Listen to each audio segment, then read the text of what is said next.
Hey everyone, it's Pastor Iggy and Zoe here. We're reading a story to you today called Bring Back the Bees. Do you see any bees lately? It's springtime. Bella was bee crazy and Jack wasn't. When Bella wanted to study honeybees for their science fair project, Jack moaned, I don't even like bees. Bella insisted, I already know a lot about bees, so the project will be easy peasy. Jack had at least four other great ideas, but he couldn't argue with that. This weekend, we can bike to the farm in the city and talk to Mr. Papadopoulos, the beekeeper. Mr. P loves bees even more than me. That Saturday, Bella told Jack about how she once dressed in a beekeeper suit and helped Mr. P check inside the hives. That sounds scary. No, bees are gentle, said Bella. They're scared of us disturbing the queen and her thousands of new babies. Thousands of baby bees, Jack shuddered. And 50,000 workers, said Bella, grinning. Wow, that's a lot. When they reached Mr. P's hives, Bella knew something was wrong. Her old beekeeper friend sat alone on a stump, looking terribly sad. My bees are gone, said Mr. P. I was afraid of this. Honeybees everywhere are vanishing. That's terrible, said Bella. See here, this is where usually the honeybees would be. But they're not here.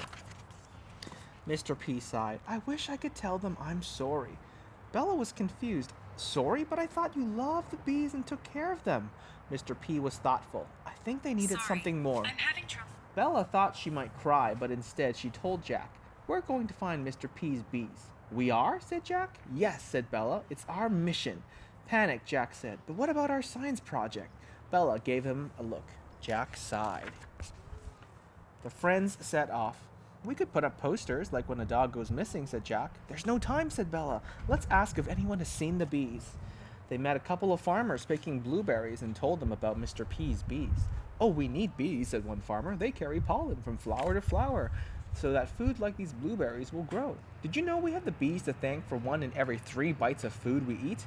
Amazing, said Bella, who thought she already knew everything about bees.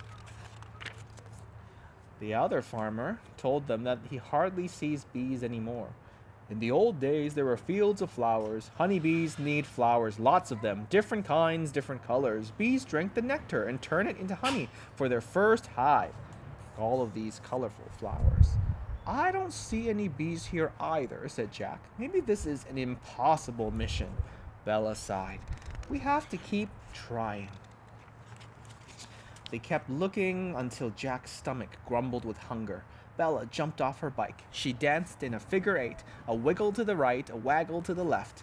A frantic wiggle-waggle, and then she went around in circles, all the while pointing to her bike basket. What are you doing? Asked Jack. Bees dance to tell each other where to find food, and I packed us lunches. Jack ate all of his lunch and half of Bella's. I wonder what bees eat if there aren't any flowers, said Jack. Said Bella. Back on their bikes, they reach some rows of new houses. There's nothing here for the bees to eat either, said Bella. She began flapping her arms as fast as she could. See here? What are you doing now? Asked Jack. Bees flap their wings 200 to 600 beats per second, and they'll travel almost 10 kilometers just to find food. Then Mr. P's bees could be anywhere by now, said Jack, alarmed. But Bella looked at him slyly. Wait, are you starting to like bees? Maybe, he said. They seem really important. So let's keep going, said Bella. She was more determined than ever. Next, they searched their neighborhood until finally, exhausted and frustrated, they found a place to sit. Then at the same time, they saw the honeybees. The friends marveled as the bees flew up to the roof of a fancy hotel. Follow those bees, shouted Bella. They might be Mr. P's. They ran through the hotel's lobby and took the elevator all the way to the top. They were in awe. They had found a bee paradise. But the beekeeper had sad news for them. When bees disappear like Mr. P's did, we never see them again. One reason is that there aren't as many wildflowers growing now, and so there's not enough food for the bees. Jack's bottom lip trembled. Bella took a deep breath. She had something important to tell the bees. Bella curtsied to one of the hives. Your Majesty, said Bella to the queen bee, we're so sorry that honeybees are disappearing, but we promised to help bring back the bees. The beekeeper smiled and gave them packs of wildflower seeds. You can start with these, she said. When they presented their winning science fair project the following week, Bella dressed in a bee costume and Jack wore a bee-striped tie. To start, Bella told the audience, "We need to give the bees more wildflowers." "Let's be like honeybees," Jack added. "Let's work together." Mr. P jumped up and applauded. Soon everyone was pledging to help. Wow, I think this is a picture of where all the bees could be. Wildflowers in parks, that could help the bees. Or rooftop gardens and beehives. Bee-friendly school garden and beehive? Do you have any in your schools? Wildflowers in gardens and planters. And wildflower in window boxes. Huh.